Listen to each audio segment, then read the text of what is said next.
भी सुनो, मैं भी सुनूंगा।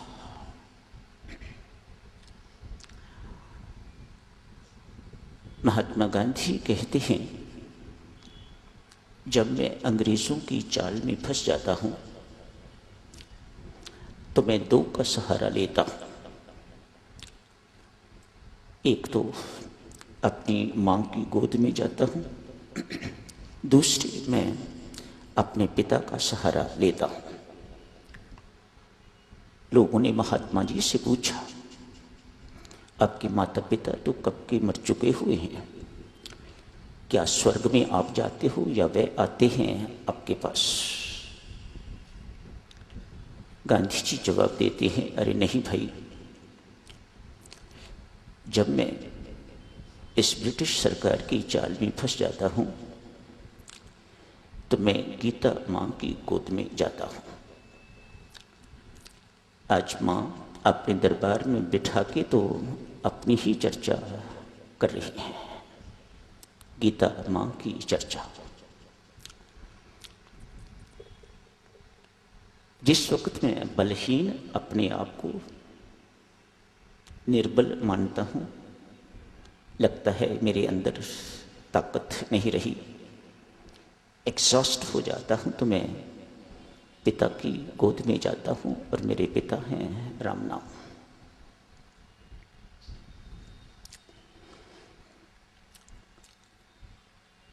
महात्मा गांधी आगे फरमाते हैं, भाई इनका आश्रय लेने से एक श्लोक गीता जी का पढ़ लेता हूँ तो स्पष्टीकरण हो जाता है। दो चार माला, अधिक तो मेरे पास समय नहीं है। स्वामी जी महाराज ने, स्वामी सत्यानंद जी ने महात्मा गांधी से कहा था, गांधी तेरा राम नाम पर विश्वास तो बहुत है पर तू नियम पूर्वक जपता नहीं। गांधी जी ने स्वामी जी के सामने प्रण किया था, स्वामी जी आगे से नियम पूर्वक जपूंगा। तो स्वामी जी ने अपनी माला महात्मा गांधी को दी थी। वही माला उस वक्त जिस वक्त गोली लगी है उनके हाथ में थी।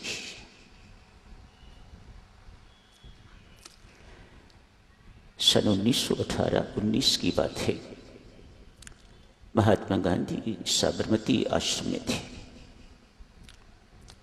मन में जिज्ञासा हुई, मुझे गीता जी का अध्ययन करना चाहिए।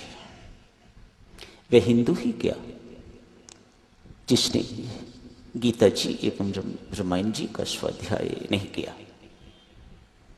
वे तो पक्के हिंदू थे, देशभक्त थे।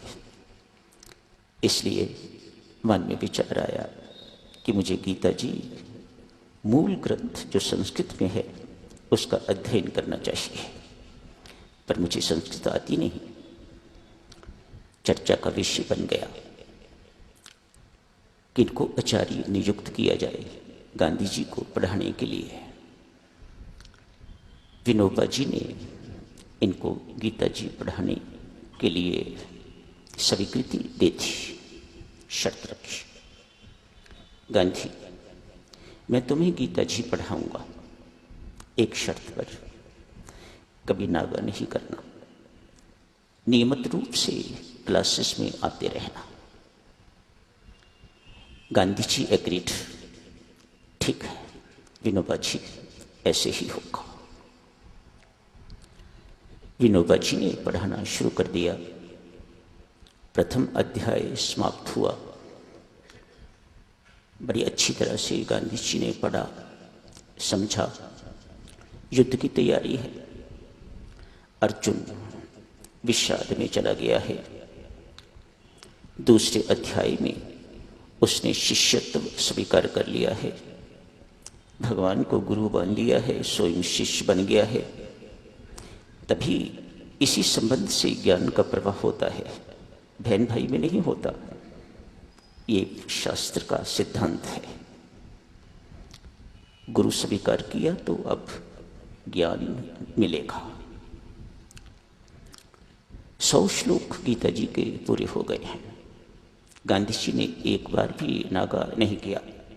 रोज क्लास में एक अच्छे शिष्य की तरह जाते हैं।